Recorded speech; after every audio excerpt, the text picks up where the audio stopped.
Man, the last time that you were on here, it was 2017. Hmm. It's fucking crazy. Yeah, I Yeah. know. It's 2021 right now. Yeah.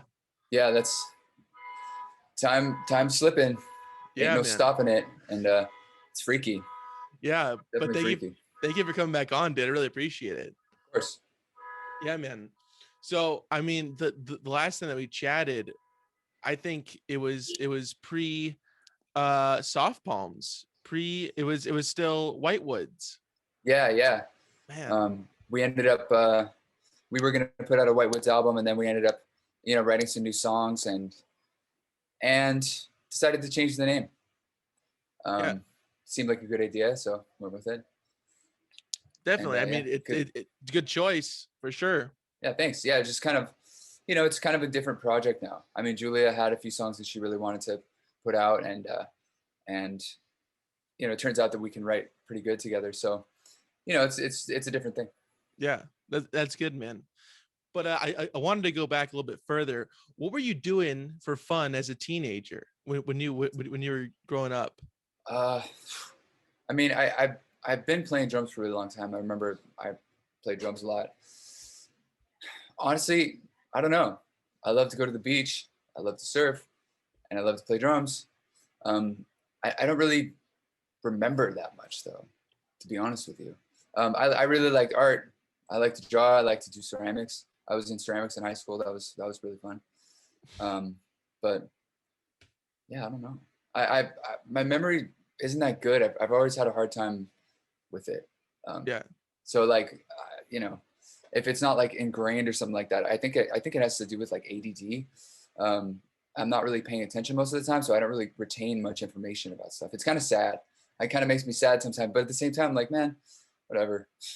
but you're living You in know? that moment, and that's what's happening then, and then on to the Yeah, next thing, which is good too. exactly. Yeah, Yeah, yeah, two sides to every coin. exactly. It's fine. Whatever. What is life? Are you supposed to remember it? And who the fuck cares? I Yeah, don't. exactly. It's cool. Were you genuinely a good kid looking back on it? Do you think that you were pretty well? Um, Kinda. That's not really a question for me. That's more of a question for my parents. Um, I I tried to be good. I don't like getting in trouble, so I didn't really like to like cause trouble or anything like that. But um, I don't know. I I don't know.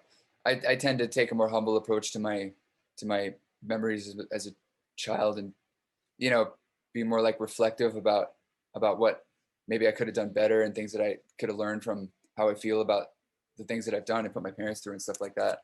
I don't know. I hope I was a good kid. I hope in my parents' perspective of the experience that it's not as scarring as my memories of things I've done to like them and to other stuff is to me. You know what I mean? So Yeah, I don't know. I don't know. I guess I'm just too sensitive or something like that. But I hope I wasn't as big of a pain in the ass as my interpretation of what I was. You know what I mean? yeah, definitely. Do you think you'll ever have kids? That's actually something that we've been talking about a lot lately. I don't know. That's I don't know.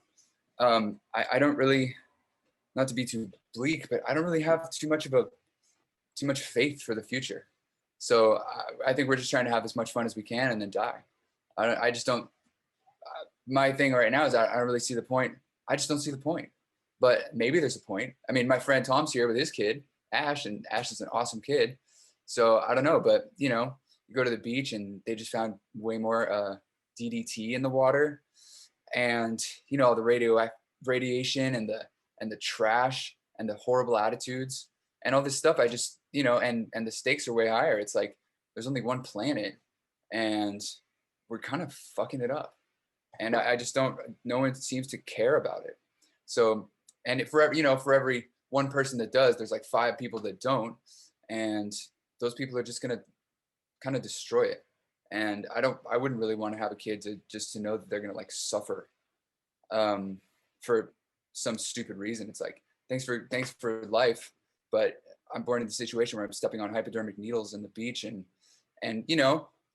absorbing everyone else's fucking medications because they're pissing them out in the oceans. They just found a bunch of cocaine and shrimps in England. So like that's just from people pissing out cocaine. I'm not bagging on people who do cocaine, but think about how that translates into other medications, and pretty soon how those medications are going to get into the food chain, and how they're going to start messing people up. Maybe I'm thinking way too, deep into this or something like that, but it isn't going to not have an effect. However much of a scale that is. I don't know. There's just so many horrible chemicals everywhere. Like, go to Costco. When was the last time you were at Costco? You see, And it's fucking been years. Yeah, piles and piles of Drano and shit. It's like, all right, well, the plastic that comes in isn't going anywhere. That shit, hopefully it's getting filtered out before it goes back into the ocean. But I don't know. There's just a lot I don't know. It's hard to see the future as being anything but like poisonous. And especially with social media and stuff and all that shit, it's just very claustrophobic. There's just you have to, like, I don't know. I don't know how I feel about life. So I don't know what that means about having a kid. Yeah, definitely. To I be understand blunt what with you're it. saying. Yeah. I mean, we're really going off in a great in a great way, just immediately straight out of the gate. I like it. Yeah. Well, it is. We're gonna get all the bad topic shit out of the beginning, and then we'll go into the good shit. Yeah. Yeah, that's cool. I hear what you're saying. I like life. I'm stoked to be alive, and I'm happy to be able-bodied and have a great family, and the cat's head's healing, so that's fine. The cat got in a fight and its head got infected. So yeah, that was gnarly, but she's doing great, and the kid's around, Tom's kid, and dude, everything's cool. It's just the big question about whether or not we want to have kids is actually something that's, I might just freeze some sperm and get snipped. That's what I'm thinking. I mean, why not? It's like, we want to have a kid, we can go out to New England and to the cryogenic lab and unfreeze some of those puppies, and there you go. And get it going. Yeah, that's fine. But in the meantime, we don't have any accidents. But that just seems like a logical thing to do. I don't know. It's kind of insane that's, I mean, where we're at in society, that we could do that you could freeze your sperm and then use it later on. I mean, that's insane. And I like that you're sending over to New England. I like that, Well, that's just the first thing that popped up. I actually Googled that this morning. Sperm freezy banks. It's freezing season. So, the first one that popped up was somewhere in New England. They just send you like a bunch of vials. And I guess you can get like 9 vials or something like that. It's like, cool, here you go. I mean, whatever. I don't know. It's just it's the current thought process that I'm going through. Well, it's freezing season, so it's freezing season. But it doesn't sound right. It's like, instead of birth control, dude, just freeze some sperm when you're 20, get snipped, and then you won't have an accident. And then if you want it later on, you can send them an email or make a phone call. Hey, send me some sperm. Yeah, it's thawing, whatever would be a good ring to it. I don't know. It's like thawing season, but that wouldn't really work because it's already freezing season. But there's something there. Yeah, springtime, baby. Yeah. When was the first time you got drunk? How old are you? Oh man, I don't even know. I don't know. Teenager at some point. Really drunk? Yeah. Definitely like a teenager, but I don't know. I remember like my dad would give me sips of beer as a kid, but I don't, it was Michelob Light. I remember that. It was good shit. But I don't know what, whether or not I got drunk. Yeah. I'd say teenager, definitely. I remember the first time I did acid was, I think I was like 15 at Disneyland. Did you drop it before you went in, or did you drop it inside? No, actually, I didn't know this at the time, but like there was like a huge like kind of rave culture that would just go to Disneyland, and they were just there. And I remember buying it off some guy, and he had in like a little squirt, like liquid acid, liquid mints. Like I don't know, like liquid. No, it wasn't like. It's like a with a drop thing, right? And you just drop the droppy things. Yeah, it's not like mouthwash, but it's like something like these little containers. Like your eyes. Yeah, like an eye drop full of mints. Yeah. And so he just kind of squirted in my hand, and that was interesting, but good times. Did you go there knowing that you do acid that day, or is it just kind of, I don't remember that. I don't remember that. I think so, but I'm not exactly sure. Mm-hmm. And have you done that since? Have you done acid since? couple times. Yeah. But never at a amusement park.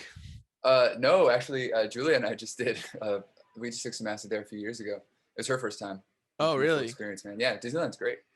Did you ever freak out? Did you ever have like a? No, never like that. Unfortunately I've never had a bad time. That's good. Not like this one. Yeah. Yeah. So I'm really happy about that. But this microdosing thing's pretty good. My little brother turned me onto it. That's a trippy concept. We were just talking about this because microdosing's cool, like microdosing mushrooms and stuff like that to help with brain whatever. Is it function? I mean, I really don't know what it does. I hear about people doing it all the time. I don't get the benefits of it though. But you're supposed to take only enough that it doesn't affect you. Like you don't notice the effects, but like subliminally it does, and it definitely chills you out. I mean, I took like some mushroom chocolates not too long ago, and it definitely chilled me out. I was having kind of a weird time, and then it like kind of turned my brain back to like, okay, whoa, life's fun again or something like that. So yeah, it was cool.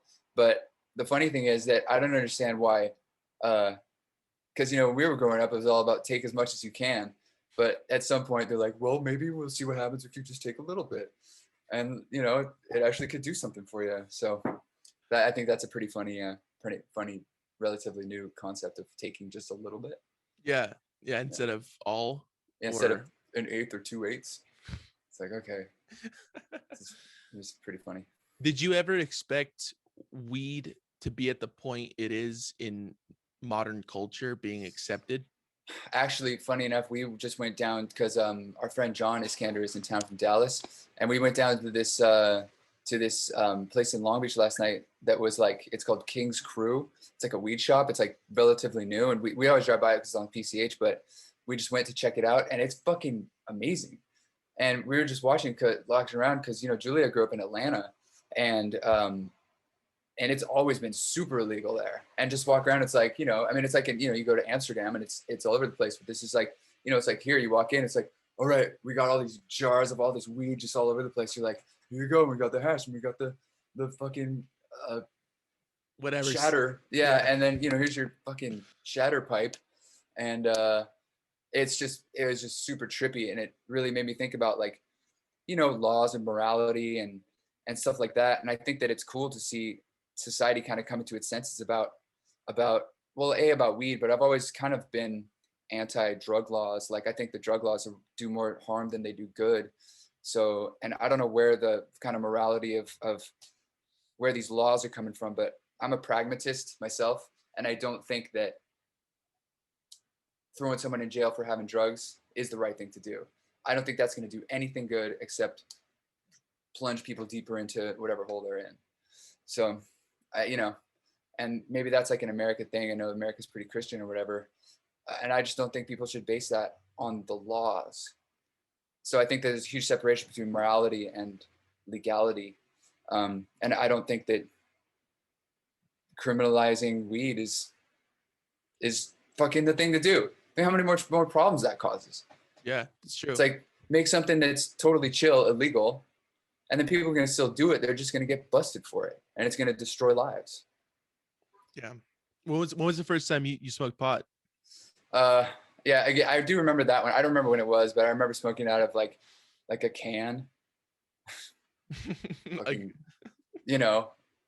It was either a can or a toilet paper roll with aluminum foil with some holes in it, something like that. Super good, real positive experience. I don't remember getting high though. I remember I smoked it and I was like, I don't know. But then it took me a couple times to get high. Yeah, it's so interesting. When you talk about that, it's like some people say, yeah, the first time they smoked weed, they got high, and then it took a couple times. Yeah. I wonder how that goes, how that is developed in the brain, like why some people do get high the first time and some people don't, I don't know. It's an interesting thing. Yeah. But we really like the high CBD stuff now. It's just like definitely more positive for your mental state. Yeah. You're not getting like completely like, destroyed and not like kind of not wasting your life, but you're not like glued to the couch, but you're still like able to do it and just kind of chill out and like kind of focus and go on with your business.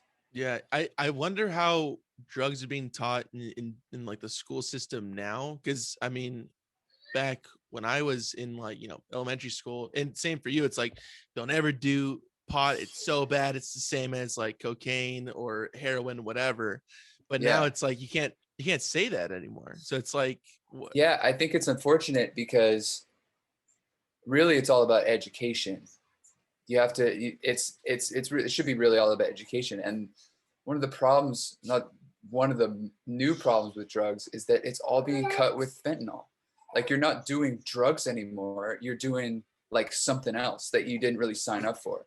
So I think that's, I mean, I don't know. It really sucks for the people that really don't know what they're getting and then die from it. It's really unfair. So I don't know what they're teaching. I would say now, I'd say, dude, just do not do it at all. But if that wasn't the case, if you weren't like buying poison, like literal poison is going to kill you, I think it's all about education.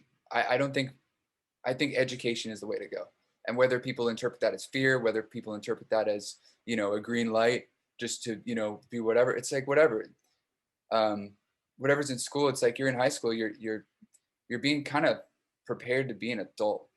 And when you're an adult, you have to make your own decisions. So I think that education about everything is the way to go. What I would say is that definitely never do heroin.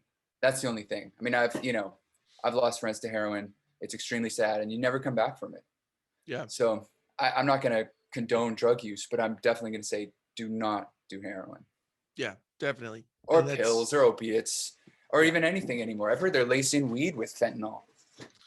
It's crazy. Yeah. And if you look at like the percentage of like cocaine that's actually in cocaine when you buy it here from like Colombia, it just gets cut and cut and cut and cut. And it's just like, well, what the fuck? I mean, you got laxatives and all that in there. Yeah. I mean, whatever dude, I'll else. take baby laxatives over fucking fentanyl. It's Yeah, like that. yeah, that's like that's a new thing, baby laxatives, whatever, baking powder, whatever they were doing. It's like, fine, whatever. Cool. All right. Well, you made a little extra money, but they're killing their customers. It's and true. I don't understand the logic behind that. Yeah, I don't either. But yeah, and that goes back to hearkening to like all drugs should be legal. I mean, and that it's like, okay, now it's like pure. This is pure, whatever, opiates, fentanyl, heroin, whatever it may be. So it's not cut with anything, which would be a positive as well. But we'll see if it gets to that. I mean, it like a lot about drugs has never been positive, and it's never going to go away. That's the thing. No matter what people think, no matter how hard Ronald Reagan tries. I'm not a racist. I don't think racism war on drugs. It's never going to go away. It's always been social issues that are being confronted right now always will. Should not be. I'm not saying that's a good thing. I'm just saying it's a thing. So, but at the same time, there's a lot of people have this like, I don't like the word ideal. Also, version of time, everything's society or whatever like that. It's like, dude, just because you think something should be a certain way doesn't mean it's going to be. There's two sides to everything. It's gray areas. Yeah. And understand that, maybe you can change your own life. I mean, dude, you don't want the world to do drugs, don't do drugs. Yeah. That's simple. George Carlin had a great quote. He said, just because you have an opinion doesn't mean you're right. And that's, I mean, that's really, I've really been thinking about that a lot lately. It's really like, wow, it really kind of changed my perspective on a lot of stuff. Well, I think that if you think you know better than the world, then you're just arrogant. And I think that maybe, it's like everything's so insanely complex. How can you think you know better than everything you don't know? It's just arrogant. It's just arrogance. I mean, yeah. Definitely. What was your first job? All right, see ya. Yeah, for sure. Text me later. Yeah. Maybe. Let me know. I'll meet you guys there. Yeah, cool. First job I think was at a coffee shop. I'm thinking coffee shop. I've worked at like, when I was a teenager, I worked at like, I think 3 coffee shops. Really? And that was what, Costa Mesa area? Dana Point? No, I grew up in Dana Point. Yeah. Yeah. So, yeah, I think it was a coffee shop. I think I would Yeah. have to get back to you on that. I'd have to really you- think about it. multiple coffee shops. Yeah, somehow I ended up working at like 3 different coffee shops. Not at once, not at the same time. Yeah, Just, no, you know, yeah. over a period. Was that the best real job that you've had? The best real job? What's the best real job? I mean, what is best? You know, paying me well. What is real? Good Let's hours. start there. Yeah, what is real? I don't know. The best real job I've ever had. I mean, I guess the best real job I've ever had has been, you know, my time in the music industry or whatever, because it's challenging. It's, you know, fun. Oh, keys. Sorry. Sorry. Problem. Yeah, see ya. Bye, Ash. Where was the worst place you ever lived? Worst place I ever lived? Yeah. Oh man. I don't know. I think that would have to be in the time of my life that I can't really talk about publicly. Yeah, because I have an NDA. Not worst. I mean, you know, I can't say worst, but you know, definitely most uncomfortable. Let's say worst place I've ever lived was tour. Let's say that. Wait, is what? Is tour. Oh, it's tour. Yeah. Yeah. Because yeah, I was on tour more than I was home, and a lot of the times it was, you know, uncomfortable.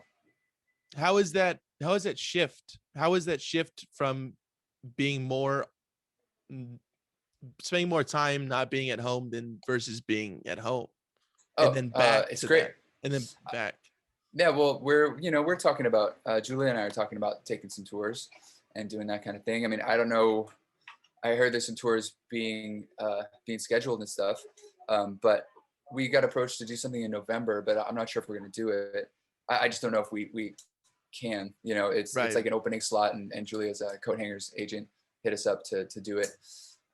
It'd be fun, but we haven't really been too aggressive with trying to get out on the road because, you know, we're still coming out of like 2020. I mean, we still don't know. I mean, we just started being able to walk into stores without masks on. Right. You know what I mean? So we're not like going, you know, gung ho, but you know, we are doing Happy Sundays. Yeah. August 29th. So that's, you know, that's kind of the big step. We just kind of announced it today. Sent out, Julia posted the kind of teaser flyer. I saw it, and I'm looking forward to it. And we're gonna touch on that later on for sure. Yeah. Cool. So what was do you recall the first song that you either wrote or had a hand in writing? No, I don't. Not the first one. No, I can't answer that. I'm sorry. Yeah. No, that's all right, man. I mean, there's been a lot, but I don't know what the first one is. I mean, you know, I wrote some songs with some friends in high school, but I don't remember any of them. I remember the first time kind of jamming with my friend George. That was cool. Yeah. Were you on drums? No, just guitar. All right. Guitars. So that was like, I don't know, sophomore, something like that. Tell them about your high school performance. Oh, high school performance. Yeah, we ended up playing at lunch in the there's this big, like, kind of, we called it the mall. It was in big. high school. Yeah. Hey Julia, how are you? It was really good. His dad has a video of it, and Scott started playing guitar. Oh yeah, it's sick. Huh? Yeah, it's so good. Because I got used to seeing him play you know, bass and drums. I've never seen him, but it was good. Yeah, I've never seen it either. Yeah. Yeah. So it's so different. Yeah. Sorry to interrupt. No, you're good. No, they did like this kind of series of bands playing at lunch, and we just covered a bunch of Hot Water Music songs, but we rented a PA and had like someone actually like setting up speakers and stuff like that instead of whatever they had there. So that was pretty cool. Yeah. That was kind of my first experience, like really playing really loud for a bunch of people.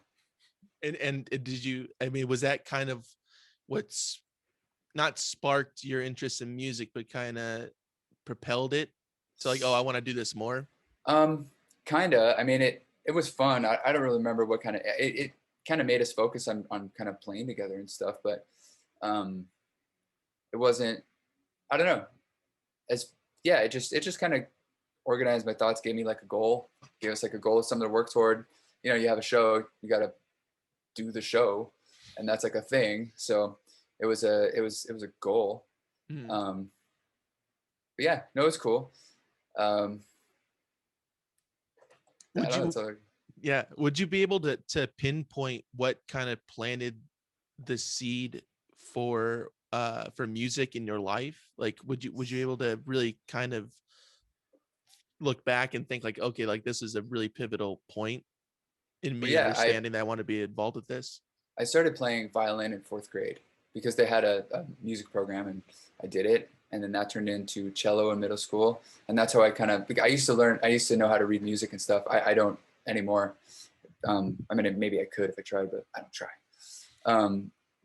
But that turned into drums and guitar and bass, and that kind of turned into everything. So yeah, so fourth grade violin is the whole reason. That's a jumping off point right there Yeah, definitely. to bring it to a lunch performance. Yeah, big lunch performance in high school. Big And one. then, Everybody's there. yeah, I know it's a lot of pressure. Did you have one lunch period, or was it separated lunch Yeah, periods? Okay. it was all lunch. Yeah.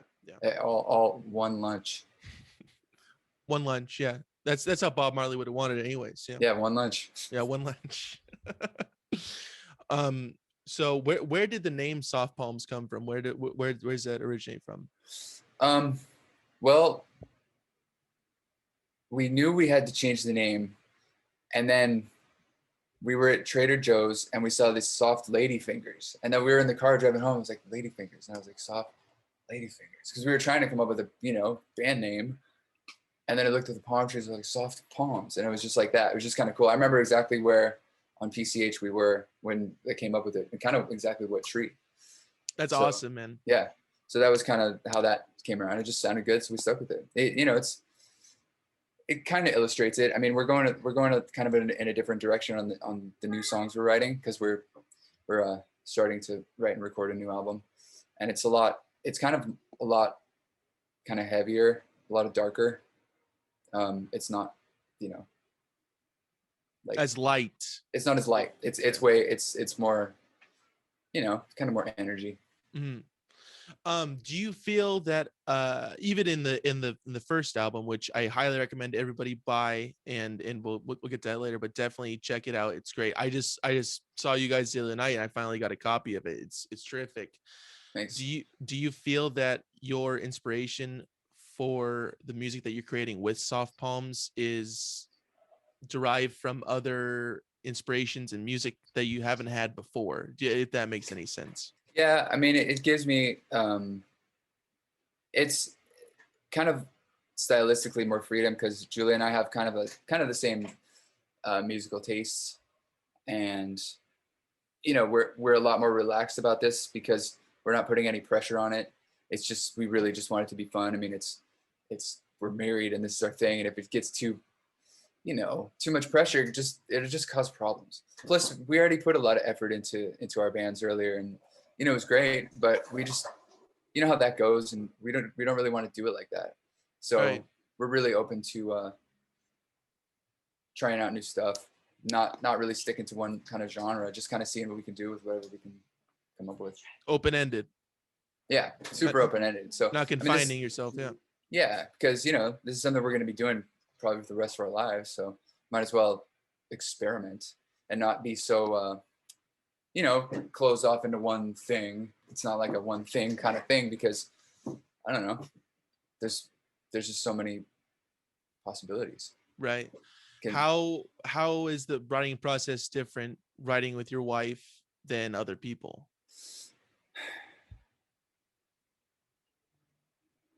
I don't know. Or is it even? It's not really much different. It's just way less pressure. Yeah. There's not so, we don't have to like come up with an album. We don't have to, have a due date or something like that for a tour. It's like whatever. We can just do it. It's just kind of more fun that way. There's Even no though deadlines or anything. there's no not up deadlines. against the wall. Yeah.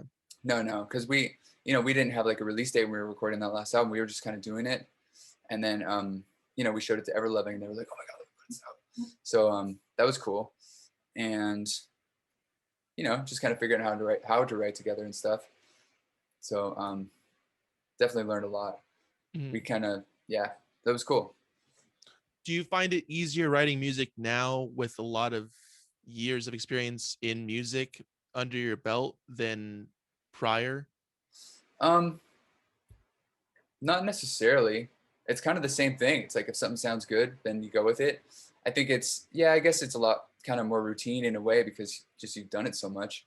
But um, it's always kind of the same thing. It's always new. It's always a new experience. So there's always that, it always feels really cool when you come up with something you think sounds good. So that's never changed. Definitely. What makes a song stand out to you? Not, it could be your own, it could be somebody else's. Like what if you could pinpoint that, like what really makes like, wow, like it's a really great song. I don't know. I can't really. I think that's the cool thing about it is you can't really put your finger on it, because I think that if you could, then it would be a lot more. Easy I to mean, find you what can, you yeah, like. like Yeah. formulaic in a way.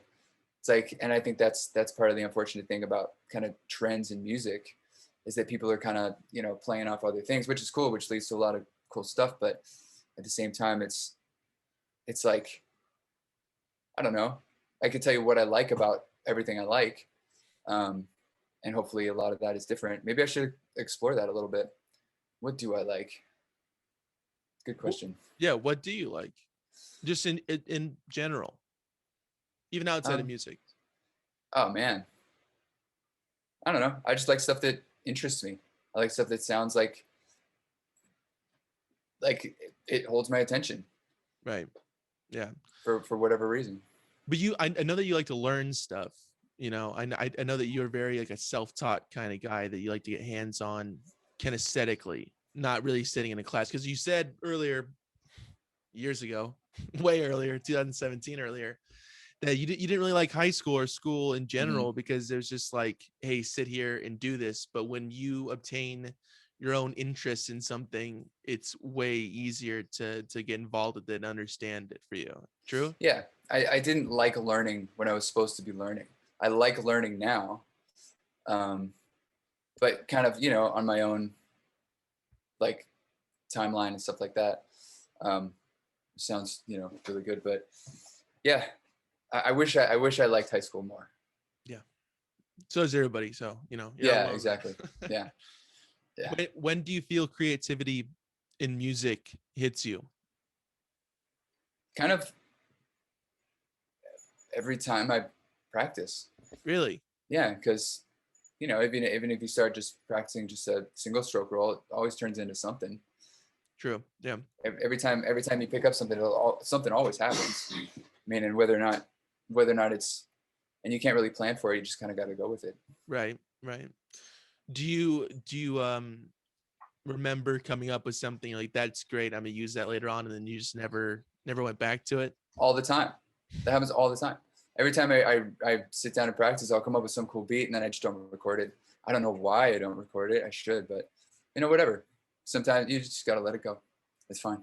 I probably should, because I know that Julia could probably come up with something really cool with it, but yeah. Do you find it's, I mean, do you find that you're finding these sounds or beats or lines, bass lines, guitar riffs, when jamming with somebody else or working on it solo? I don't really like to jam. I'm not like a jammer. I don't know. I don't really know how it happens. It just, sometimes Julia and I will just go play, and we'll come up. It seems like every time we go play or jam or whatever, we come up with something. So I think the other day we came up with like 4 songs in one day or something like that. It was very fruitful, and I don't know why we don't do it more. We should do it more, but there's so much other shit going on. I mean, I'm not trying to make excuses, but it's just sometimes for some reason it just gets unmotivating, and you have to like be like, okay, go play drums. It's like, okay, I gotta go play drums, and then you do, and you're stoked when you do it. I don't know. It's just your brains are weird. Yeah, it's true. Yeah, and with the more stuff on your plate, the easier it is to kind of, it's like, okay, well, that could wait. I got to do this. It's time sensitive, whatever. Yeah. Yeah, I don't know why it feels like such a chore sometimes. But, Really? yeah, I don't know, because I like chores. I like doing stuff. It's weird. It's like thinking about it is more draining than actually doing it most of the time. What's up with that? Yeah. Yeah. It's like I hate vomiting, you know, but it's like when it's coming up, it's like and then after it's out, it's like, okay, it's all good, but it's just the Yeah. beginning. Yeah. Life is like vomiting. Yeah. Chores. After you do Whatever. it, you feel great. But yeah, I understand that analogy big time. That's a good one. Yeah. Put it on a shirt. What's one song you wish you wrote? A song I wish I wrote. I don't know. I heard "I Will Always Love You" on the way down to the chiropractor's today, so probably that one. I know Dolly Parton killed it with that, so yeah, I'd say that one. It's a good one. It's a great song. Yeah.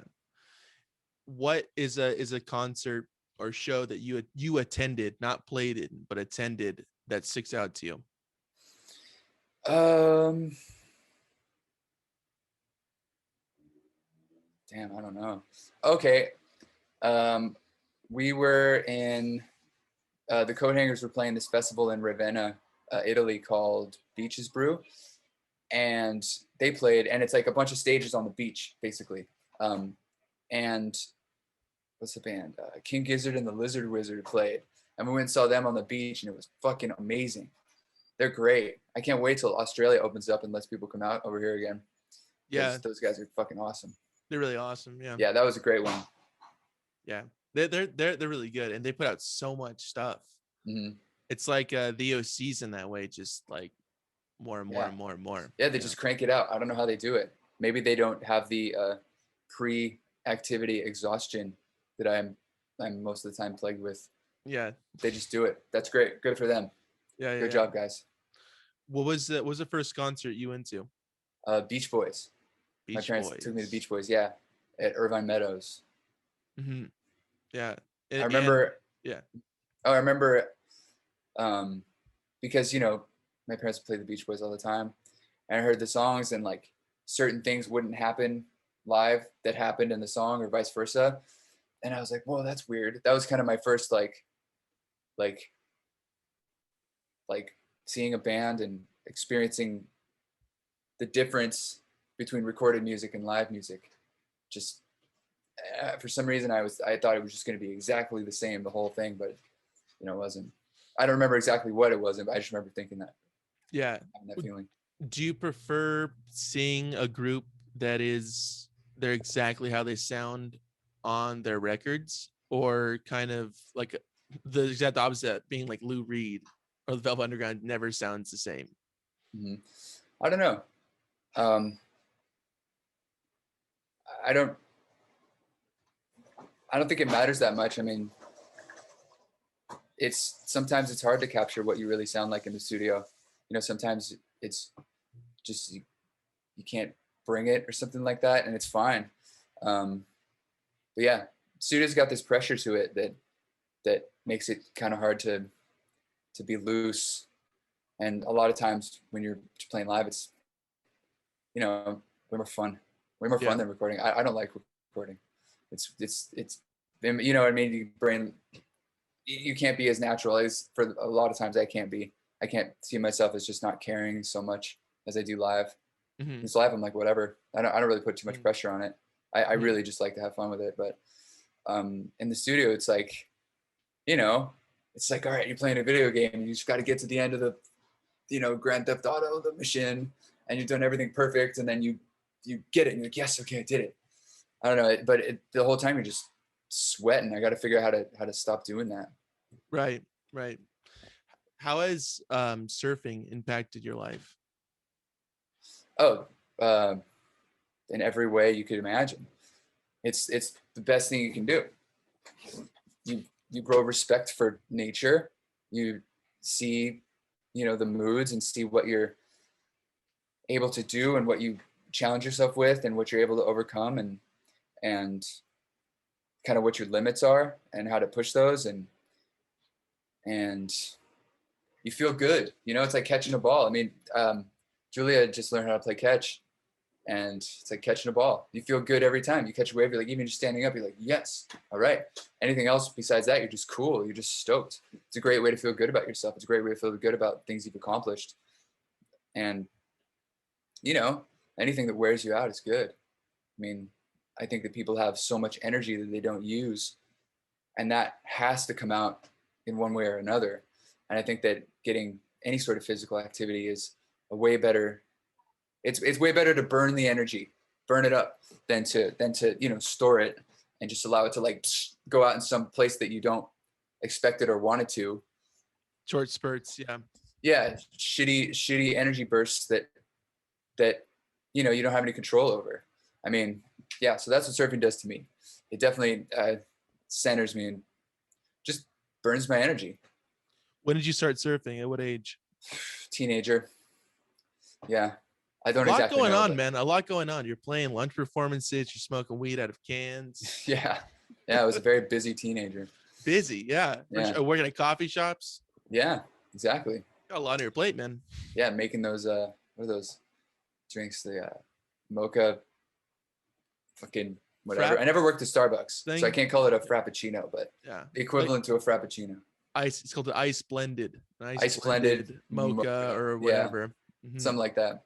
Those are good, man. Yeah, they're great. I like them. Yeah. Yeah, a lot of sugar. That's the thing too. Don't eat so much sugar and cut back on the salt. I think that's one of the other things that I would recommend to everybody. Because I don't know when the last time you ate M&Ms was, but I ate M&Ms, like an M&M, the first time after not eating it since I was like a kid. And it is so fucking sweet. There is so much sugar in those things. It's crazy. Yeah. So I don't know. I don't, you know, I don't eat much candy, but damn. Against the two tastes, salt or sugar, what are you going towards then? Oh, I'm gonna say sugar. I like honey. I like honey a lot. All right. Yeah. Yeah. I like sugar. I can respect it. Yeah. Yeah, but it's like, not too much. Not too much sugar. Yeah. No. I'm not. Gotcha. Yeah. I'm way more sensitive to salt as well. Mm-hmm. You know, in moderation.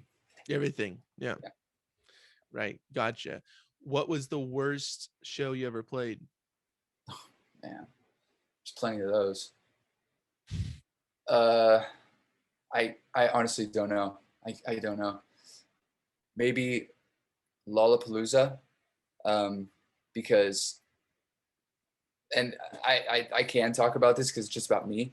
Yeah, please. And the footage is on the internet, but I was really tired, and there was like Red Bulls backstage, and I hadn't drank that much Red Bull, but I had a couple Red Bulls, and like before the show, everyone was yelling at me like, "Okay, do this, you gotta do this, you gotta do this," and I got all pumped, and then I just fucking blasted through the set, and I think that set is on the internet, and I can't say it's the worst show, but it's definitely the fastest. It's definitely the one I was like, damn. Like I listened to it afterward, like because it was all recorded, and it was gnarly.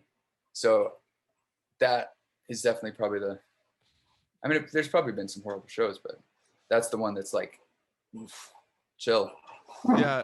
But you know, you can't just wind someone up before they go on stage and expect them to chill. Right. That's not, you know, it's not the way it goes. Yeah. It's like, you know, you wind up a puppy. What do you think the puppy gonna do? Okay, chill, watch TV. It's like, no way. That dog's gonna go run around in circles. It's amped. I mean, imagine if you had an M&M after that. Yeah. I know. Out to lunch. That's what it was like. It was just, you know, it was really, you know, way into tour, and you know, tour goes, it's exhausting.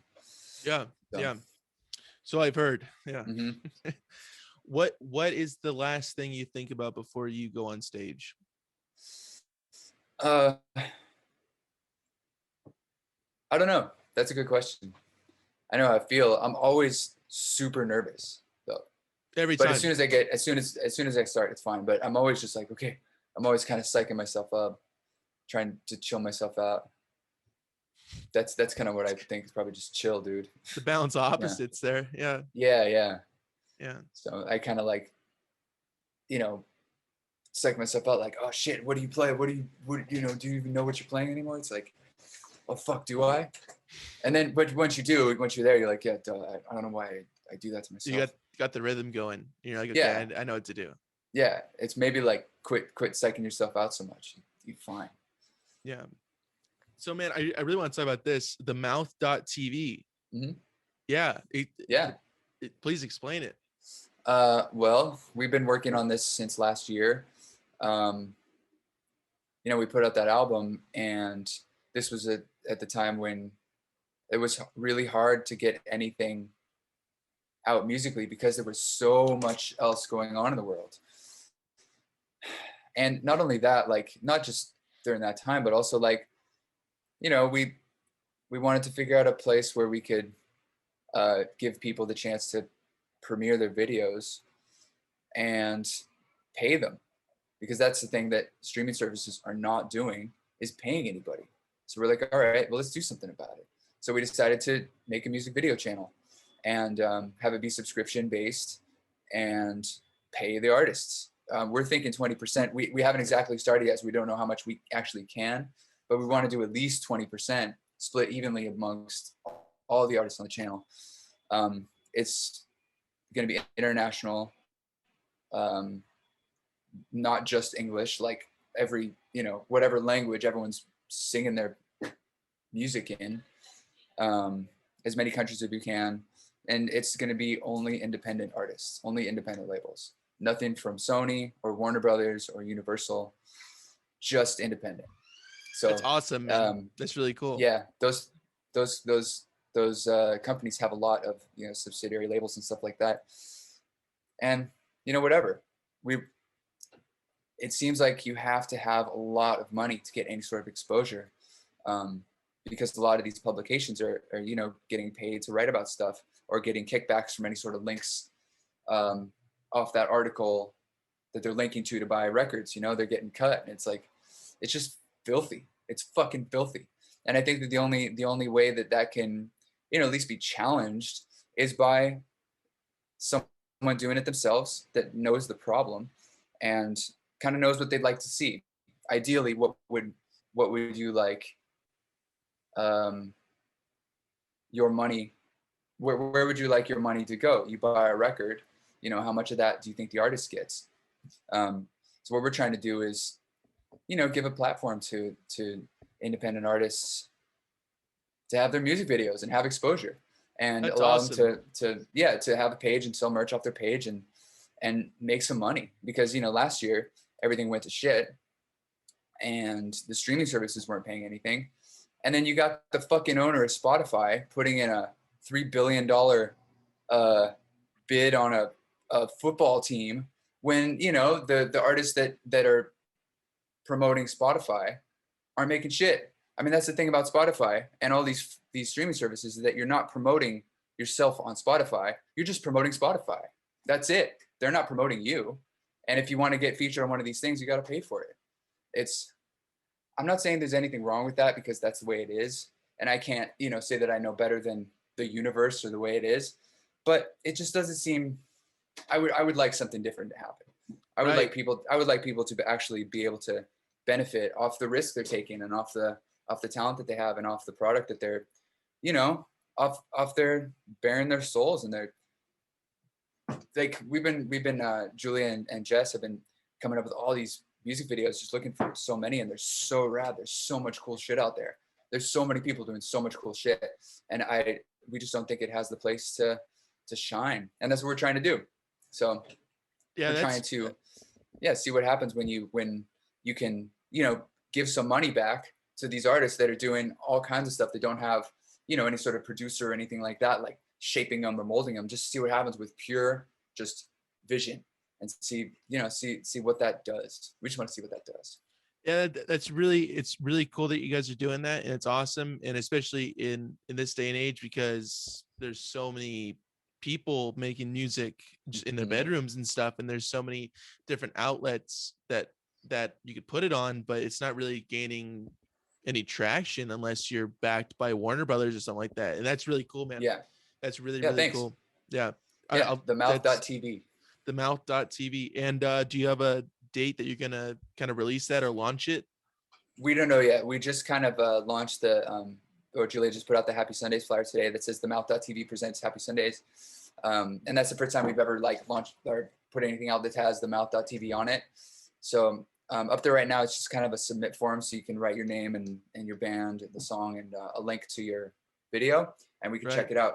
The only thing that doesn't kind of suck about this, but it's just the reality of the thing, is that we're not going to put everything we get on there. So we, it's curated. So that means that we have to, say no to some people, but hopefully we get a lot of good stuff. And where can these people that are listening right now, if they're interested in doing this, where could they send it to? Themouth.tv. Themouth.tv. Yeah. Is that a website? It's a website. I sound like I'm .com. 80 years old. No, it's okay. No, .tv. The right now, all that's up. The website's still being built. The platform itself, like the actual, web app, is still under construction. But we figured, what the hell? It's time to kind of put the word out, see if we can start collecting some videos. Because one of the things that we're doing is a man named Mick Boggis is going to be upmixing all of the videos to the Dolby Atmos Really? immersive sound. Yeah, taking all that stuff. And Mick is, we talked about Mick. Yeah, he's awesome. Definitely. Yeah, he's handling a lot of great stuff, and one of your mentors, and for a good reason. Yeah, he for anyone listening, is he mixed the first Dolby Digital mix, 12 Monkeys, and he mixed Fear and Loathing in Las Vegas, and For Weddings and a Funeral. He won a BAFTA for The Snapper, and he came up with Motorhead. He used to live in the Motorhead flat and toured with The Clash, did a bunch of recordings, and he mixed Love Hurts, Sid and Nancy. He's done all kinds of stuff. I mean, he has just so many stories and such a huge body of work. Yeah, and it's really cool. He's doing the sound for the channel, so we're going to be normalizing all the songs, all the integrated loudness of all the tracks, making them all coherent and upmixing them to Atmos, and and it's going to be just kind of an experience, with like the promos. It's basically like a classic music video channel. Just I guess that's awesome, man. Yeah, it's a hell of a promote, dude. Thanks. Yeah, really looking forward to that, man. I really got a good feeling about that thing, man. It's time that there's some more money being pushed into other artists that are not. Yeah, there's so much money out there, and it could be used in such a better way than trying to buy a football team. It's like, dude, this is music, this is art. What the fuck? Fund it. Give it back to the artist. What do you want to do? Because everyone's just putting up content. They're like saying that, upload more content. It's like, fuck content, man. Give us some art. Give us your thing. Don't feel like you need to do quantity. Give us quality. That's what we want. I think that quality should be able to sustain itself. Definitely. Yeah. And that's awesome that you're providing a platform to do that. Thanks. It's rad, dude. We'll see how it goes. I mean, we're paying for this all ourselves. We're putting it all on a credit card. Per usual. And yeah, we have my little brother Kevin invested and my mom invested, so we owe them some points. But we'll see where this goes. Awesome, man. Yeah, it's fucking rad. We don't have any fucking marketing department doing studies on demographics to tell us how to make the most capital gains. We're not doing that. We're just doing it. We're just doing what we feel is the right thing to do. That's awesome, man. So Census will be out tomorrow. If you are in the San Diego area, Soft Bombs performing live at where is it at? The Music Box. The Music Box in San Diego. You get your tickets at Music Box, their website. It's good. I definitely recommend going out there if you're around the area. Come by. There's still tickets available as we speak right now, right? I believe so. Yeah. All right, good deal. Yeah. And the Volclays and Spindrift are playing. Make sure to jump on that for sure. You won't regret it. And as you said before, I mean, it's probably gonna happen, but we'll see the August 29th, the return. It's looking good. Happy Sundays. Yeah, it's looking great. We didn't do it last year, obviously. Yeah. But it's a little, I don't want to say thrown together, but it's kind of last minute. We didn't know whether or not we were gonna do it, but we said, fuck it. I mean, the venues are all hurting. Everyone took out a bunch of loans, and really the point of it, we're kind of doing it with an extremely limited budget. But, the point is to try to bring some business back to these independent venues. Heck yeah, man. That's awesome. Yeah, these mom and pops, man. In the, I always say it's wrong. Zafira? Zaffaria. I think it's pronounced Zafaria. I don't exactly know. I've heard it pronounced Zafaria, but I think it's pronounced Zafaria. The Zafaria, the Zafarif, whatever or you historic district, yeah, of Long Beach. This is held Of in Long Long Beach. Beach, and Yeah. if you guys can, I know I'll be there, man. If this happens, and I have a good feeling that it will. Yeah, We're I think returning to normality. I think it's good. I mean, It's the first time I ever said that. yeah, It's a return to whatever. Yeah. Anyways, looking forward to it, dude. You got a lot of good stuff coming up, and be sure to buy Soft Palms album off of just softpalmsmusic.com, right? That's the best. There's that. Yeah, Okay. or everloving.com. Or Everloving, yeah. Yeah. And that's great that you're working with them again. Great. Yeah, they're great dudes. Yeah. JP and Andy. They've been two of the most supportive. Everloving has been one of the most supportive group, two dudes of my entire musical experience. So it's really cool working with them. That's awesome. And the people could also buy the tape of our first interview way back in 2017. I made some tapes, and they're up on my website, and I'll link it, but there's a whole issue with the shop thing.